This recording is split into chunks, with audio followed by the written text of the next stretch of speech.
kanyang bunga kasi hindi pa siya pwedeng i-harvest. Kasi ang alam kong palatandaan dito kapag pwede na siyang i-harvest, meron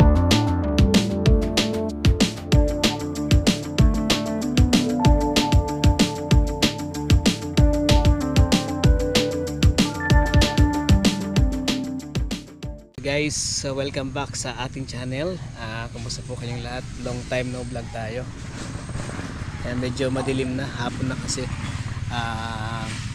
I-share ko lang sa inyo, ayusin natin yung ating tanim na paminta at medyo matagal na siya, marami na kasi siyang bunga, hindi pa maganda yung paggagapang niya sa papagapangan ko. Iayos natin, then soon malapit na siyang i-harvest kasi maano na siya, magulang na rin kasi siya. Kaya mga updates, tara samahan nyo ako, ayusin natin.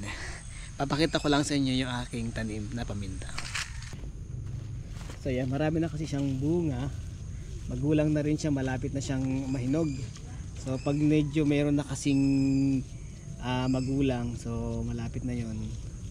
Ang pagtandaan kasi dito mga updates, kapag may nahinog na, may namula na, ibig sabihin ay malapit na, pwede na siyang ma-harvest.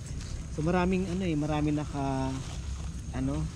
nakalaylay. So ginagapos ko lang siya para hindi siya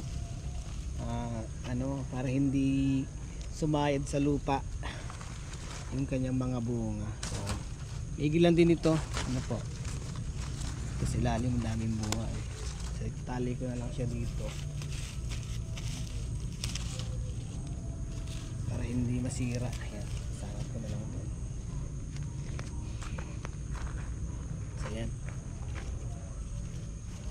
hindi ko kasi alam kung bakit ayaw niyang gumapang dun sa dun sa puno. O tingnan nyo, ayun, medyo gumapang na siya. Nakita ko makapit na, pero matagal na panahon bago kumapit 2 years na to dito, pero tingnan nyo, yan pa lang yung kinapit niya, pero ang dami niyang bunga. Hitik siya sa bunga. Pakadami niyang bunga, maliit pa lang niya. So ayan, hanggang ilalim, malapit na sa lupa, may mga bunga pa rin siya. Mayroon pang, ayan, magbubunga pa lang to. Medyo maliliit pa. So ayan, yung iba raw nahirapan magpatubo nito, pero ako kasi nung binigay sa akin nung kaibigan, nung katrabaho ko to, malaki na. Pero ngayon ito, namumunga na siya. Ang dami niyang bunga. Ayan, dito pa hanggang dito sa ilalim. Ayan, napakaraming bunga. So siguro pag naani ko to lahat, nakakatipid na ako sa pagbili ng paminta. Bili kasi ako na magluto ng puro paminta. Bili kasi ako sa paminta. Ayan, napakadami. Ayan. So yan lang yun, napakaliit lang ng puno niya, pero ang dami. May nakikita akong ganito, talaga ang lalago niya.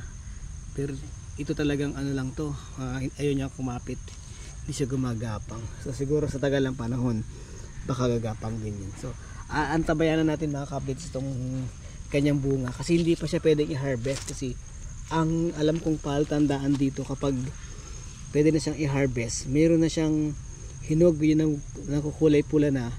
Kahit isa o dalawang butil pa lamang sa isang ganto niya, dapat meron na siyang ganon. Kaso wala pa. Pero green na siya, magulang na, ibig sabihin malapit na siyang ma-harvest.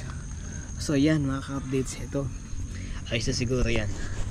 So yan, at hintayin natin mga ilang linggo, kapag may nahinog ha-harvest na natin. So yan guys, maraming salamat sa inyong panonood. Tara na at